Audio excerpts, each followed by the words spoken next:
Dan ini ada satu image bandar Sandakan. JTU, aplikasi JTUWMA ini menggunakan lapisan ataupun layer yang unik yang merujuk kepada status poligon-poligon tersebut. Dalam kes ini kita lihat ada beberapa poligon yang punya warna yang berbeza. Yang warna merah jambu merujuk kepada tanah-tanah yang berdaftar, sementara yang warna kuning adalah merujuk tanah yang telah pun diukur tetapi belum dikeluarkan hak milik, dan warna ungu adalah bukan tujuan untuk untuk pengeluaran hak milik.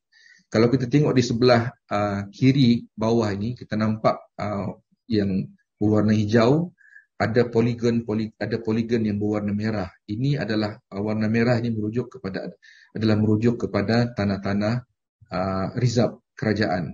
Semestinya kalau kita tengok sini adalah merujuk kepada hutan simpan atau rizab hutan simpanan yang kita bangun di Sabah. Jadi dengan ada maklumat-maklumat seperti begini, kita dapat dengan mudah menyalurkan maklumat yang tepat semasa menghadiri mesyuarat ataupun ditanya oleh mana-mana pihak pemegang taruh kita ataupun pelanggan kita dapat menyalurkan maklumat dengan lebih tepat dan cepat. Okey. Sudah mau hampir habis. Okey. Hala 7 Jabatan Tahan dan Ukur ketika ini adalah semua sistem yang ada di jabatan ini adalah untuk beralih kepada sistem berasaskan laman sesawang. Sebagai contoh, dalam proses permohonan tanah, sistem yang kita ada di daerah kita hubungkan dengan sistem yang ada di ibu pejabat dan juga di bahagian ukur bagi memudahkan pihak-pihak, khususnya orang awam, apabila mereka menyemak status permohonan tanah mereka.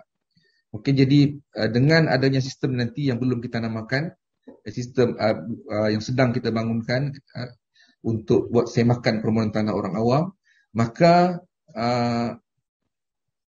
orang awam tidak perlu lagi berurusan di kaunter ataupun pergi ke pejabat-pejabat untuk bertanyakan status mereka. Mereka hanya perlu, mereka boleh menyemak nanti pada bila-bila masa, di mana-mana, siapa-siapa juga boleh menyemak dan menggunakan apapun peranti sesuai dengan moto kita.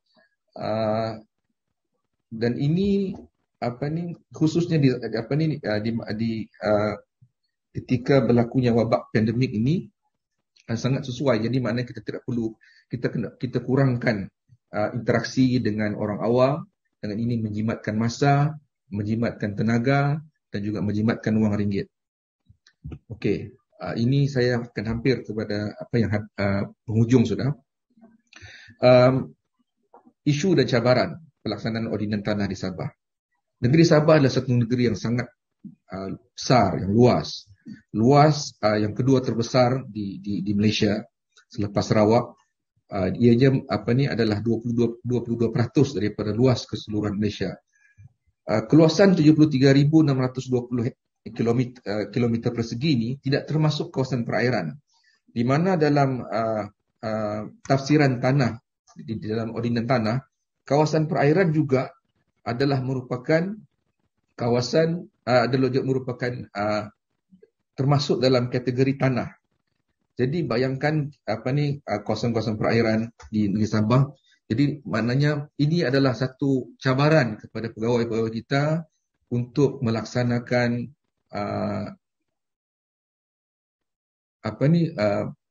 pentadbiran tanah di daerah-daerah di seluruh Sabah. Semestinya dia melibatkan memerlukan sumber manusia yang ramai, mempunyai logistik yang bagus. Kita tahu bahawa negeri Sabah ni negeri yang berbukit dan juga sistem jalan raya yang di luar bandar tidak begitu baik. Ini adalah cabaran. Saya hendak membuat perbandingan antara satu daerah di Sabah dengan satu negeri di Semenanjung berdasarkan keluasan, untuk sebagai tujuan perbandingan. Untuk ini saya telah memilih di Sabah daerah Tongot dan di Semenanjung negeri Kedah berdasarkan kepada keluasan yang hampir sama. Kalau kita lihat di Kedah mempunyai 11 pejabat tanah dan galian dan 11 orang pentadbir tanah. Sementara Tongot ada 1 pejabat tanah dan 1 pegawai dipanggil penolong pemungut hasil tanah dan 5 orang kaki tangan. Jadi dengan kesenjangan ini sudah semestinya memberi kelebihan kepada 11 daerah di negeri Kedah untuk mentadbir melaksanakan pentadbiran tanah dengan lebih berkesan di daerah masing-masing berbanding dengan Tongot.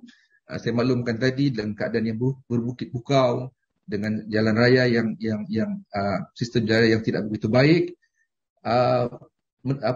menimbulkan masalah apabila mereka menjalankan tugas-tugas, contohnya pemeriksaan lapangan, adalah sukar untuk mereka sampai kepada tempat dituju tanpa menggunakan kenderaan pacuan 4 roda yang mempunyai kondisi yang baik.